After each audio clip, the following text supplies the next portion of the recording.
Bien au-dessus de la terre, une bataille silencieuse se déroulait, une bataille qui allait modifier l'équilibre des pouvoirs entre l'Est et l'Ouest.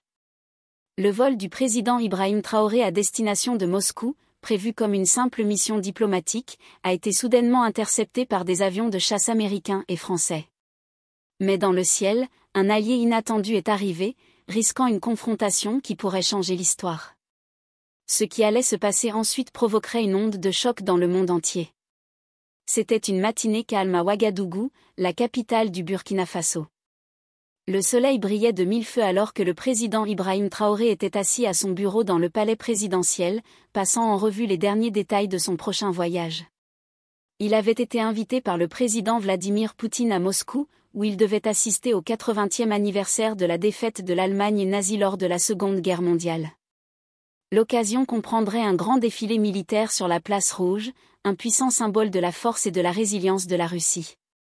Ce fut un moment crucial pour Ibrahim. Il ne s'agissait pas seulement d'assister à une célébration, mais de faire une déclaration audacieuse au monde. Depuis son arrivée au pouvoir, il travaillait sans relâche pour reconquérir la souveraineté du Burkina Faso, éloignant son pays de l'influence des puissances occidentales. Ses liens croissants avec la Russie étaient perçus par beaucoup comme un pas vers une véritable indépendance, un défi aux anciennes puissances impériales qui contrôlaient depuis longtemps le destin de l'Afrique. En Occident, l'inquiétude était palpable. Les États-Unis et la France, deux pays ayant des intérêts de longue date en Afrique, avaient clairement exprimé leur désapprobation face à cet alignement croissant avec Moscou. Lors de réunions privées, des responsables américains et français avaient averti que toute action menaçant leur influence dans la région ne serait pas tolérée. Alors qu'Ibrahim se préparait à embarquer, il savait que ce voyage ne serait pas simplement diplomatique. C'était un test, un défi lancé aux puissances qui dominaient l'Afrique depuis si longtemps. Lui permettrait-il d'atteindre la Russie? Ou ferait-il tout pour l'en empêcher? Dès que l'avion décolla de Ouagadougou, Ibrahim comprit que les enjeux étaient plus élevés que jamais. L'équipage était en état d'alerte maximale, conscient que le vol pouvait être interrompu à tout moment. Tandis que l'appareil s'élevait dans le ciel, Ibrahim s'adossa à son siège, observant le paysage africain disparaître lentement. Il se dirigeait vers un nouveau chapitre pour le Burkina Faso. Mais il ne savait pas encore que le ciel allait devenir le théâtre d'une confrontation dramatique. Après plusieurs heures de vol, tout semblait normal. L'avion d'Ibrahim glissait doucement dans le ciel, le bourdonnement rythmique des moteurs apaisant le silence attentif de l'équipage. Cependant, alors qu'il survolait l'Atlantique, un signal étrange apparut sur le radar. 2 points se déplaçaient rapidement vers eux. L'équipage reconnut immédiatement les formes, des avions militaires. Des chasseurs américains et français, interceptant leur trajectoire de vol. Au début, les pilotes crurent à une erreur. Mais en voyant les jets se rapprocher, la vérité devint évidente. C'était une interception, pas une méprise. Ibrahim resta silencieux, les yeux plissés. Il s'était préparé à une opposition, mais pas à une confrontation directe dans les airs. La radio grésilla. Une voix sèche de l'armée américaine retentit. Ceci est un espace aérien restreint. Vous avez l'ordre d'atterrir immédiatement. Je répète, atterrissez immédiatement. Ibrahim se pencha en avant. Ce n'était pas un simple malentendu. C'était un acte de défi. Les États-Unis et la France tentaient d'empêcher son arrivée à Moscou, pour l'écarter de la cérémonie symbolique. Mais Ibrahim Traoré n'était pas homme à reculer devant la pression. Les pilotes l'interrogèrent du regard. Il répondit calmement, « Je n'atterrirai pas, continuez votre route. » Nous ne dévions pas. L'équipage hocha la tête. Il savait qu'il ne s'agissait plus d'un simple vol. C'était une déclaration. Mais les risques étaient immenses. La situation pouvait rapidement dégénérer. Puis, alors que la tension atteignait son apogée, un nouveau bruit se fit entendre. Le rugissement de moteurs à réaction, venant d'une autre direction. Un escadron d'avions de chasse russes venait d'entrer sur le radar. Les avions russes s'approchaient rapidement, assurant une couverture aérienne. Devant cette apparition, les forces occidentales furent contraintes de reconsidérer leur position. Ils étaient venus pour intercepter un dirigeant africain, mais se retrouvaient face à la Russie. Un pays qui ne se laissait pas intimider. Après des négociations tendues, les chasseurs américains et français battirent en retraite. Leur retrait ouvrit le ciel à l'avion présidentiel, qui poursuivit son trajet vers la Russie. L'impasse était levée, mais les répercussions de l'incident allaient se faire sentir longtemps. Le vol d'Ibrahim Traoré était devenu un symbole de défiance, une déclaration claire, le Burkina Faso ne plierait plus.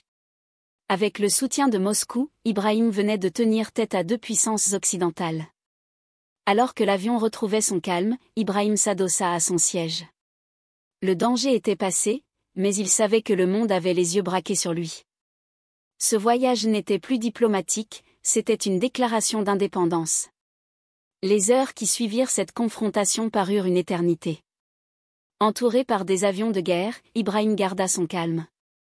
Quand la radio grésilla de nouveau, la voix de l'armée américaine fut plus ferme. « Président Traoré, vous êtes en violation de l'espace aérien restreint. Déviez immédiatement votre trajectoire. Toute désobéissance entraînera des conséquences directes. » Ibrahim ferma les yeux un instant, puis les rouvrit avec détermination. Il s'attendait à des menaces. Mais pas à une telle agressivité. Ce qui devait être une visite pacifique devenait une impasse militaire. S'il cédait, il envoyait un message de soumission. S'il résistait, il frappait un grand coup dans l'ordre mondial. « Je n'atterrirai pas », répéta-t-il d'une voix calme mais ferme. « Nous maintenons le cap », le capitaine hocha la tête. L'équipage savait ce que cela signifiait. Il devait aller jusqu'au bout, peu importe les risques. Les avions de chasse occidentaux encadraient leur appareil, mais ils tinrent bon. Le ciel était devenu un champ de tension géopolitique. Et dans ce ciel suspendu entre la guerre et la paix, un homme avait choisi la voie du courage. L'air autour d'eux était lourd d'électricité, chaque seconde menaçant de basculer dans l'irréparable. L'équipage retenait son souffle, les mains crispées sur les commandes, tandis que les chasseurs occidentaux maintenaient leur formation d'intimidation autour du jet présidentiel. Aucun tir, pas un mot de plus sur la fréquence. Juste ce silence pesant entre les machines de guerre suspendues dans le ciel. Puis, à travers le hublot, Ibrahim aperçut les silhouettes sombres fendrant les nuages à grande vitesse. 3 Sukhoi russes venaient droit sur eux. Les chasseurs s'étaient approchés sans un bruit, comme des ombres surgies de la nuit. En une manœuvre précise et synchronisée, ils prirent position entre les avions occidentaux et l'appareil présidentiel, formant un mur aérien vivant. C'était un message clair, « Vous devrez passer par nous ». Les communications s'enflammèrent soudainement. Les pilotes français exigèrent des explications. Les Américains demandèrent une coordination immédiate avec Moscou. Mais les Russes, calmes, répondirent simplement. L'avion présidentiel burkinabé est désormais sous notre escorte. Tout acte hostile sera considéré comme une agression directe. Le silence revint, cette fois plus lourd, plus chargé. L'impensable venait de se produire, une confrontation ouverte entre deux blocs, non pas sur un champ de bataille, mais dans le ciel, au-dessus des eaux internationales. Ibrahim ferma les yeux un instant. Il sentit le poids de l'instant. Il n'était pas simplement en route vers une célébration historique, il entrait dans l'histoire lui-même. Au sol, les services de renseignement s'agitaient. À Paris, à Washington, à Moscou, les alarmes s'étaient allumées. Les analystes parlaient de provocation, de tests de volonté, de lignes rouges frôlées. Mais à 12 000 mètres d'altitude, la décision appartenait à ceux qui volaient. Et finalement, lentement, les jets américains changèrent de cap, puis les rafales français firent de même, s'éloignant sans un mot. L'escorte russe les suivit brièvement du regard avant de revenir en position aux côtés de l'avion d'Ibrahim. Dans la cabine, un soupir collectif se fit entendre. Le capitaine tourna la tête vers le président, un léger sourire sur les lèvres. « Monsieur le Président, cap maintenu. Moscou nous attend. » Ibrahim hocha la tête, le regard toujours fixé sur l'horizon. Le monde venait de basculer légèrement. Et au centre de ce basculement se trouvait un homme, un pays, et un vol devenu symbole. Car désormais, ce n'était plus un voyage diplomatique. C'était le début d'un nouvel ordre. Aéroport Vnukovo 2, Moscou 14h38 heure locale. Le tarmac, balayé par un vent glacial, grouillait de soldats en uniforme, de véhicules blindés et de drapeaux soigneusement dressés. Malgré le froid, une foule compacte s'était massée derrière les barrières de sécurité, journalistes, militants, étudiants, dignitaires étrangers venus discrètement, tous portaient des pancartes à l'effigie d'Ibrahim Sanfo. Le monde retenait son souffle. Quand l'avion présidentiel burkinabé toucha la piste, un silence respectueux s'imposa. Les roues crissèrent sur l'asphalte gelé, et l'appareil s'immobilisa lentement sous l'escorte des Sukhoi, qui firent un dernier passage en rase-motte avant de disparaître dans le ciel gris. La passerelle se déploya. Ibrahim se leva sans un mot, resserra les pans de son grand manteau traditionnel au motif moiré d'or et descendit lentement les marches. Chaque pas résonnait comme une déclaration. À ses côtés, son ministre des Affaires étrangères et 2 membres de la garde présidentielle burkinabé avançaient, droits, résolus. Au bas de la passerelle, Vladimir Petrovitch Orlov, président de la Fédération de Russie, l'attendait en personne, entouré de hauts gradés, de diplomates et de représentants chinois, iraniens et sud-américains. Une image choquante pour l'Occident, soigneusement capturée par des caméras russes et diffusée en direct sur les réseaux. Orlov tendit la main. Ibrahim la serra fermement.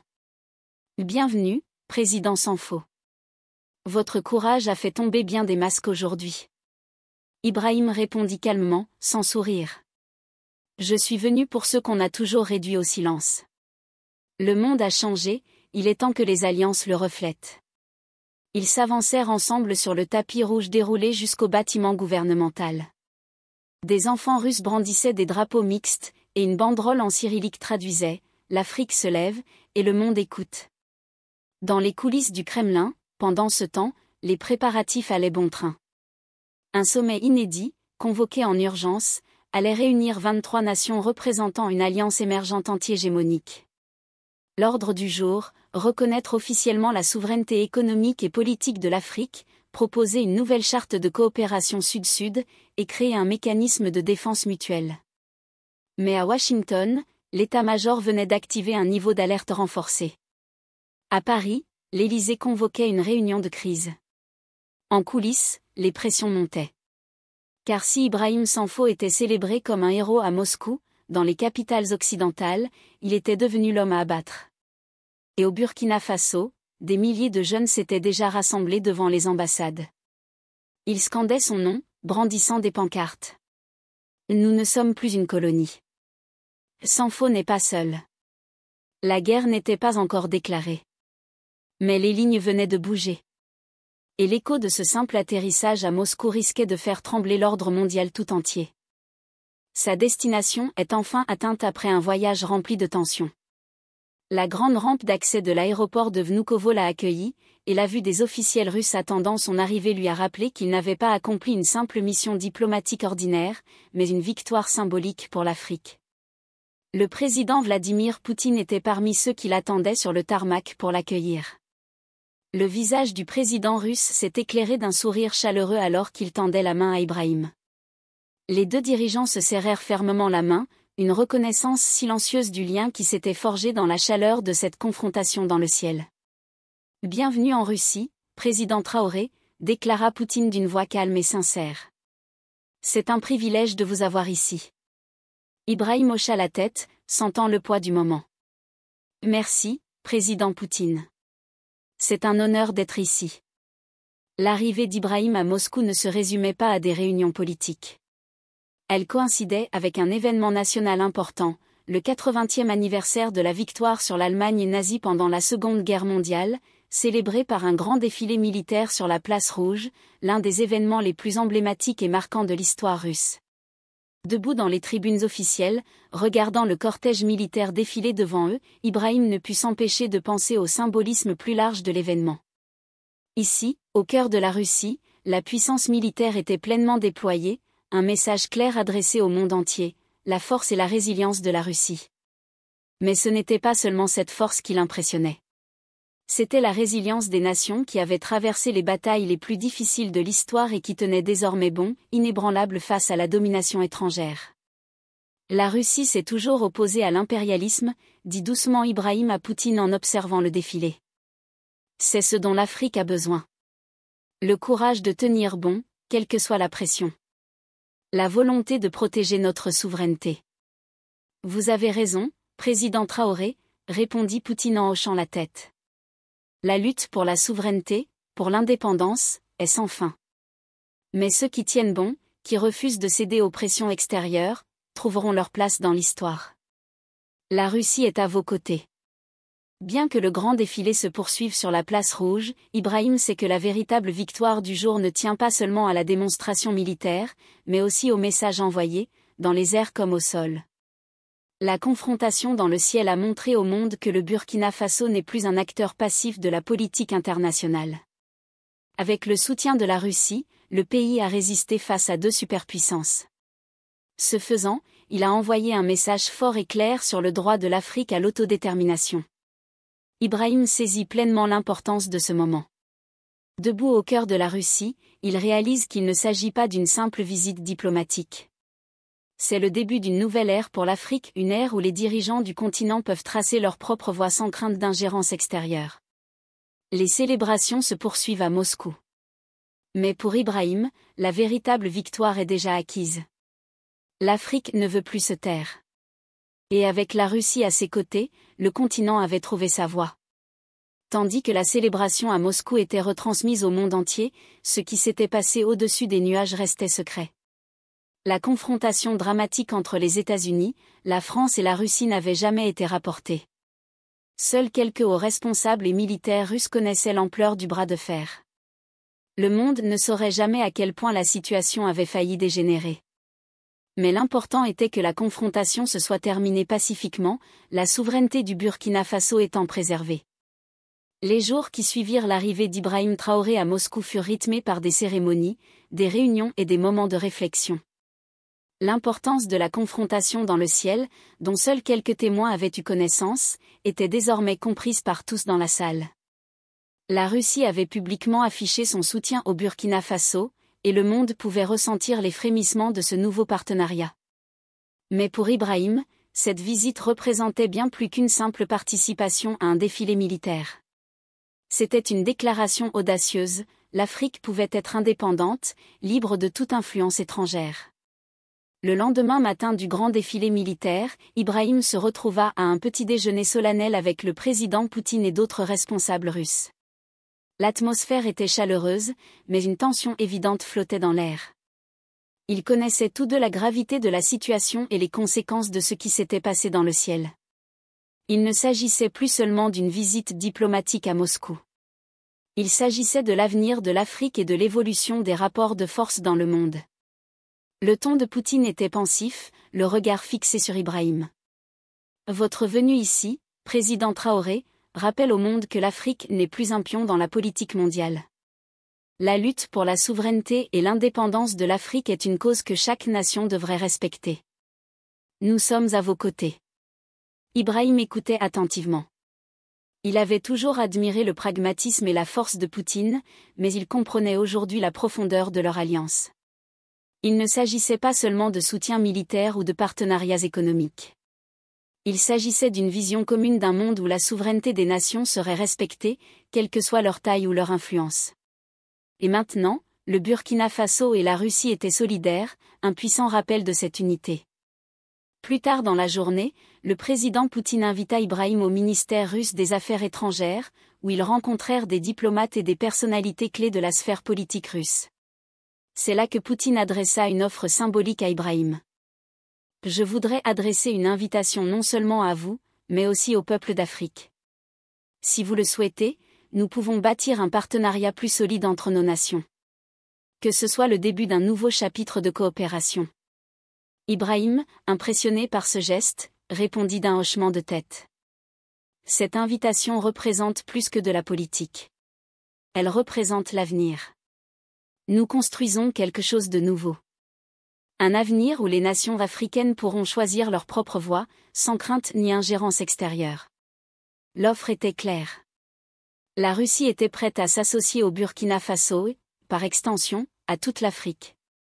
L'idée d'une unité africaine, de coopération panafricaine, était plus qu'une simple vision. Elle devenait réalité. Ce fut un tournant dans la lutte pour la souveraineté africaine. Au fil de la journée, Ibrahim Traoré réalisa que sa visite en Russie avait fait plus que conclure une alliance avec l'une des nations les plus puissantes du monde. Elle avait ravivé le feu de l'unité panafricaine. Lors d'un discours public devant une foule de diplomates russes et africains, il évoqua la lutte pour l'indépendance de l'Afrique. « Nous n'avons plus peur d'être seuls », déclara-t-il d'une voix forte et pleine de conviction. Aujourd'hui, nous sommes aux côtés de la Russie, non pas en tant que sujet, mais en tant qu'égaux. Nos nations se battent pour leur liberté depuis des générations et nous sommes déterminés à assurer notre avenir. Nous appelons toutes les nations africaines à nous rejoindre dans cette lutte, pour s'unir pour un avenir où notre souveraineté ne sera plus jamais remise en question. Ces paroles furent accueillies par des applaudissements nourris. La salle se remplit d'énergie, d'un sentiment d'espoir. Pour la première fois, l'Afrique avait un véritable allié, et le chemin à suivre était celui qu'ils emprunteraient ensemble. Le message d'Ibrahim eut un écho bien au-delà des murs du ministère des Affaires étrangères. La nouvelle se répandit dans le monde entier, et dans le cœur des Africains partout dans le monde. Un nouveau sentiment de fierté et de possibilité commença à grandir. L'invitation était claire. Il était temps pour les nations africaines de s'unir, de se serrer les coudes et d'exiger le respect qu'elles méritaient sur la scène mondiale. Le discours, bien que puissant en soi, n'était pas seulement un appel à l'action pour le Burkina Faso. C'était un appel à chaque dirigeant africain et à chaque citoyen pour qu'ils prennent en compte l'importance de la souveraineté, de l'indépendance et de l'unité. Ibrahim Traoré montra qu'avec des alliances fortes comme celle de la Russie, la dynamique du pouvoir dans le monde pouvait changer. L'avenir de l'Afrique, autrefois dicté par les caprices des puissances impériales, était désormais entre les mains de ses dirigeants et de son peuple. Les mois passèrent, et le monde tourna la page sur cet incident. En public, il ne fut guère question de la confrontation aérienne entre les États-Unis, la France et la Russie. L'affaire fut étouffée, les mois passèrent, et le monde tourna la page sur cet incident. En public, il ne fut guère question de la confrontation aérienne entre les États-Unis, la France et la Russie. L'affaire fut étouffée. Aucune chaîne de télévision occidentale n'osa évoquer ce qui s'était réellement produit dans le ciel. Les radars officiels avaient été brouillés, les images satellites effacées, les rapports diplomatiques scellés sous des couches de silence et de désinformation. Mais en Afrique, un vent nouveau soufflait. Les discours d'Ibrahim Traoré circulaient de capitale en capitale, repris dans des universités, sur des radios locales, dans les réseaux sociaux et jusque dans les zones les plus reculées. Pour beaucoup de jeunes, il était devenu un symbole, un modèle de résistance et de courage.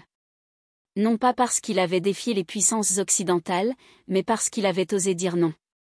Il avait osé prendre un autre chemin. Un chemin que beaucoup rêvaient de suivre, sans jamais avoir cru qu'il soit possible. À Ouagadougou, l'accueil réservé à son retour fut sans précédent. Des milliers de personnes s'étaient massées dans les rues pour l'acclamer, brandissant des drapeaux, scandant des chants d'unité panafricaine, pleurant même de joie à la vue de son convoi. Les anciens parlaient de lui comme on parle des grands libérateurs du passé. Les enfants portaient fièrement des t-shirts à son effigie. Et dans les casernes, les soldats se redressaient désormais avec une fierté nouvelle. Le commandant suprême avait tenu bon, et cela avait résonné dans toutes les strates de la société. Mais Ibrahim savait que le plus dur restait à faire. Dans les semaines qui suivirent, il convoqua un sommet inédit à Ouagadougou. Il y invita des chefs d'État africains, des économistes, des intellectuels, des leaders de mouvements citoyens. L'objectif n'était pas de signer un accord économique de plus ou d'établir une simple déclaration de principe. Il voulait ouvrir un espace de vérité. Parler des blessures de l'Afrique. Des pillages modernes. Des élites complices. Des bases militaires étrangères. Du franc CFA. Des accords secrets. Ce sommet, baptisé Renaissance africaine, fut le point de départ d'une dynamique continentale. Le Mali, la Guinée, le Niger, la Centrafrique, et même des pays traditionnellement alignés sur l'Occident commencèrent à regarder autrement leur position sur l'échiquier mondial. Pendant ce temps, à Washington et à Paris, l'inquiétude grandissait. Les chancelleries occidentales, habituées à une Afrique docile et prévisible, observaient avec nervosité la montée d'un bloc africain résolu, soudé, de plus en plus influx. Les médias parlaient d'inflexions géopolitiques, mais dans les couloirs du pouvoir, certains utilisaient un autre mot, plus brut, rébellion. Pour Ibrahim Traoré, ce n'était ni une rébellion ni une rupture, mais une restauration. Il le disait souvent à ses proches. Nous ne réclamons rien que ce qui est à nous. Notre terre, notre parole, notre avenir. Ce ne sont pas des concessions qu'on attend, c'est du respect. La Russie, de son côté, tenait parole. Des conseillers militaires restaient discrets mais efficaces sur le terrain. Des accords furent signés pour la construction d'écoles, d'usines, de centres de recherche. Moscou envoya des formateurs en énergie nucléaire civile, en agriculture moderne et en cybersécurité. Pas en donneur d'ordre, mais en partenaire. Mais tout cela n'allait pas sans risque. Des tentatives de déstabilisation commencèrent à émerger. Des explosions suspectes, des rumeurs de coups d'État, des cyberattaques. Le vieux système ne comptait pas se laisser enterrer sans se défendre. Ibrahim le savait. Il dormait peu. Mais il gardait toujours à portée de main le discours qu'il avait prononcé à Moscou. Une promesse. Un pacte. Et chaque fois qu'il doutait, il se souvenait du ciel, ce jour-là, au-dessus de la Méditerranée. Quand trois puissances se faisaient face dans un silence radio-glacial, et qu'un homme, dans un cockpit, avait refusé de reculer. Parce qu'il savait que parfois, une génération doit se lever non pas pour survivre, mais pour libérer celles qui suivront. Le sommet Renaissance africaine toucha à sa fin sur une note d'espoir, mais aussi de gravité. Les chefs d'État présents, bien que marqués par des décennies de méfiance, comprirent que quelque chose avait changé.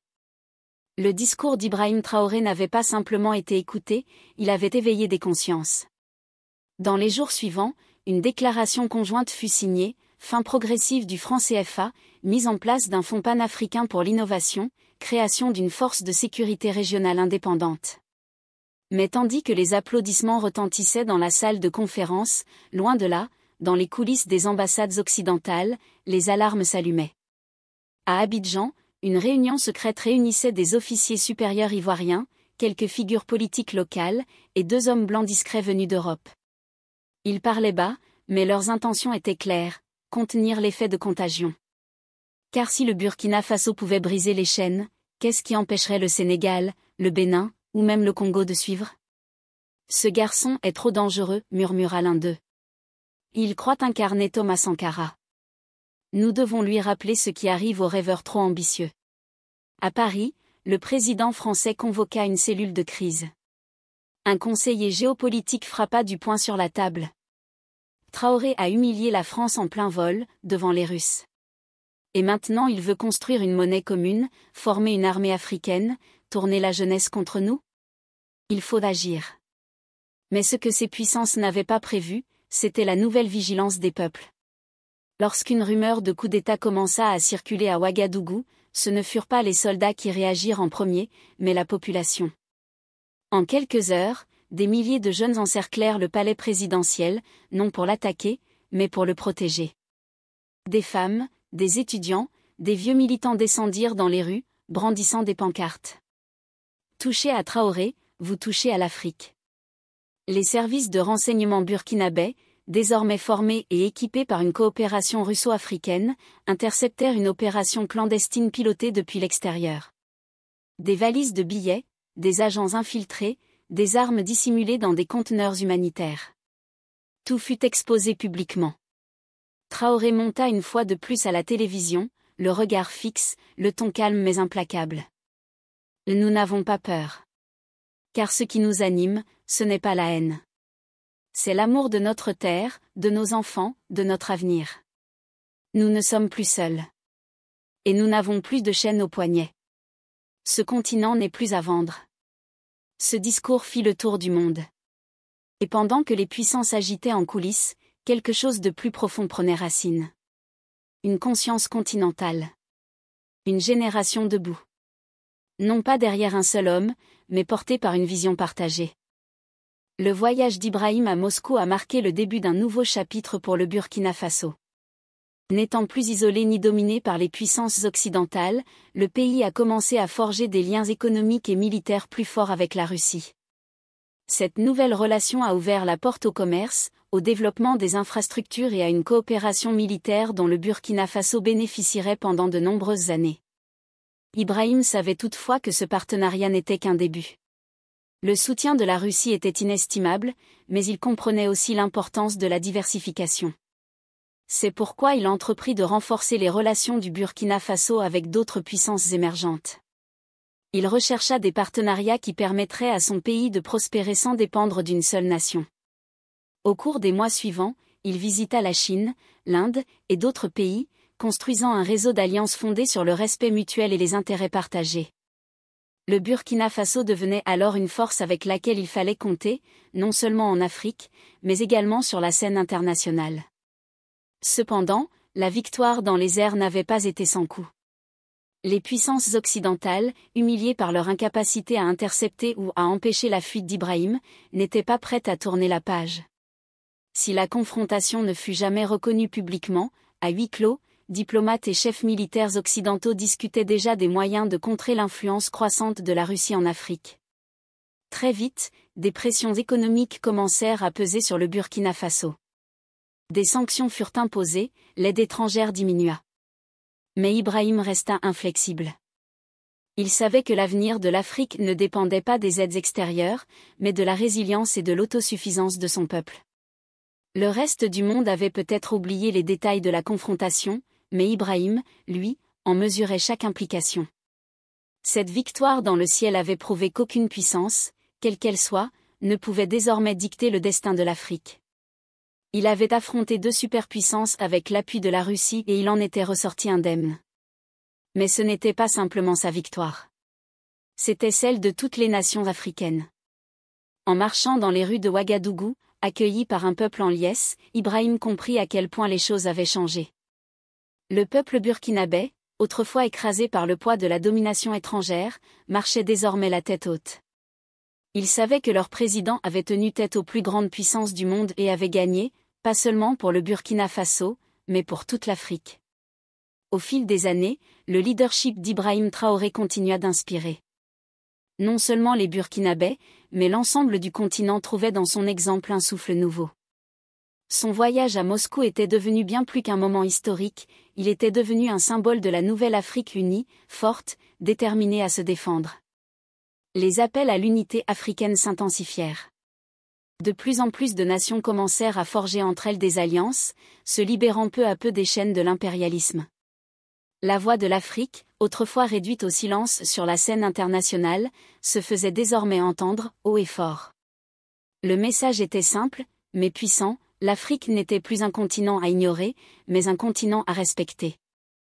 L'héritage d'Ibrahim, fondé sur l'indépendance et la souveraineté, ouvrait une nouvelle voie à l'Afrique. Et même si les détails de la confrontation dans le ciel ne seraient jamais entièrement révélés, l'esprit de ce moment survivrait dans chaque dirigeant et chaque citoyen qui croyait que le destin de l'Afrique appartenait à l'Afrique. Alors qu'Ibrahim regardait vers l'avenir, il savait que le voyage n'était pas terminé. La lutte pour la véritable indépendance de l'Afrique continuerait. Mais le chemin, lui, était désormais ouvert. Avec unité, courage et détermination, l'Afrique se lèverait. Et la lutte pour la liberté ne serait plus un rêve mais une réalité en marche. Tant qu'il serait président, Ibrahim Traoré resterait ferme, gardien de l'avenir de l'Afrique, refusant que les forces de l'impérialisme dictent un jour encore le cours de son pays ou de son continent.